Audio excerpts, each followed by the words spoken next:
So welcome to the State of City Address. I want to thank my staff and Megan McCall who put this slideshow together, because if it was me putting this together, there'd be one slide only, probably. Oh, right there. Okay, I'm gonna cover. I'm not gonna read through the outline, but this will be up on the city's website tomorrow morning, and we have a few handouts as well. We're gonna cover finances, of course, some aggregation agreements, department highlights, community highlights, economic development initiatives, program updates, our new logo, and then we'll conclude. And everybody knows me, I try to stay on time, so I'll have you out of here in an hour. Let's talk about 2009, and everybody knows, it's no secret, 2009, whether you're a business person, whether you're in government, whether you're private business, or just a family that lives on Brookdale Avenue, it was a tough year in 2009. And we knew it was going to be a tough year around March and April when our income taxes made a pretty significant dip. And it was at that time that the council and Anthony Zielinski and Dennis Kish and myself got together, and we had to make some decisions about what we were going to do. We projected our income tax would be down about $4 to $5 million from 2008.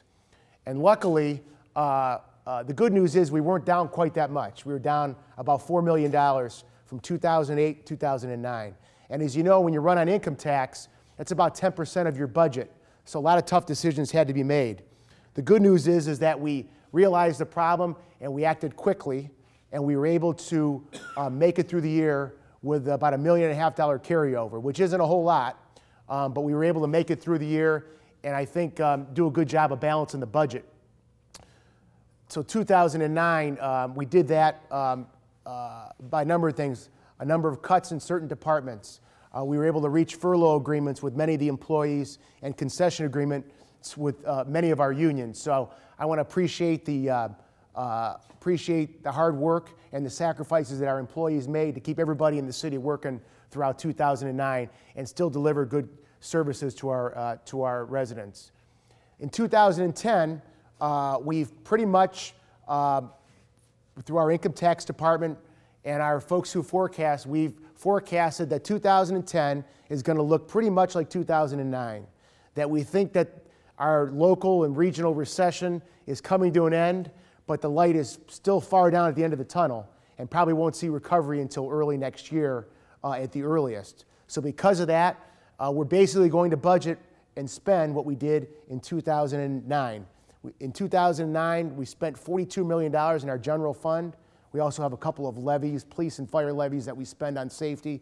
But the general fund, which is the big number, will be approximately $42 million. And that budget will be passed and balanced on March 15th.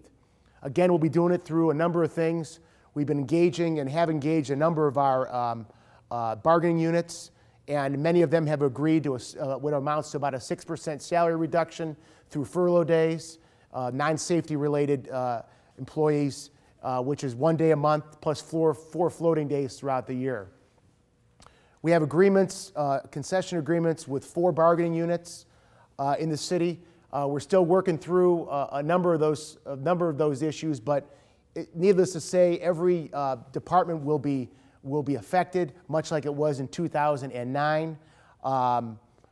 These are tough times, and we're going to continue to work to make sure, obviously, safety is our #1 concern with police and fire, and making sure that we, although there's cuts in those areas, making sure that we don't have layoffs or drastic cuts that'll affect safety. And we believe that we've been responsible. It was a tough year in 2009. We think 2010 will be another difficult year, but I think working together, we're going to get through 2010.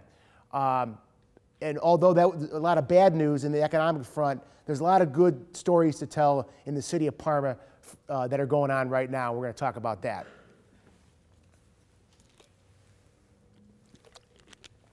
I'm going to start with safety forces. Our Parma Police Department, we've got a number of young new officers that we've hired. I think since I've been mayor, we've hired about 20 police officers. When I came into office, our numbers got down to about 80, I think 82 at one point. We have a number of good things to talk about, but they're out there writing a lot of tickets, making a lot of investigations, and writing criminal citations. And they're doing a very good job to maintain a good quality of life. We have a volunteer auxiliary unit of 38 officers. Captain Boziak is here, who is one of the leaders, and they donate a lot of hours of community service to our community, and we thank them. I also want to recognize that Captain Miller is our newest graduate from the FBI Academy. Please give him a round of applause for that.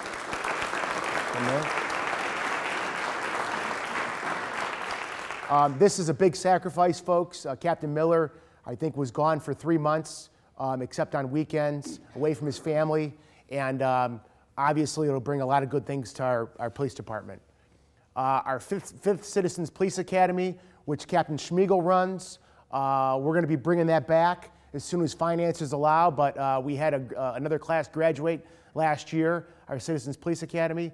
Patrolman Pintz was awarded an Ohio Distinguished Law Enforcement Valor Award by the Ohio Attorney General. And our weekly training with our officers, which Chief Hoffman's done a very good job with, bringing that back, is going to continue as well. We continue to put tough books and computers in our vehicles. When our officers roll up on a scene, they can run in about 10 seconds, run a plate, and determine whether the person has a warrant out, whether there is a concealed weapon carrier, whether or not they're a dangerous individual. So it really does help with police work. As of this next week, we'll be swearing in our 94th officer. We added 3 last month, and we'll be swearing in another officer next week.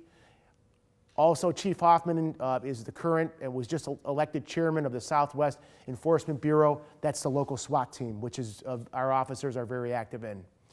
We also purchased a mobile evidence van for better investigation at crime and accident scenes. We're going to continue our annual safety fair that Councilwoman Galinas and our council and our police department and our fire department have worked very hard to put together. We'll do that in the spring. And in 2010, we're going to continue start our walkabout program again with the council. We pick a neighborhood every Wednesday, and our commanders and the auxiliary, we knock on doors in the neighborhood to find out what's going on and talk to residents about local issues. And we think it's a good community policing tool that we're going to continue.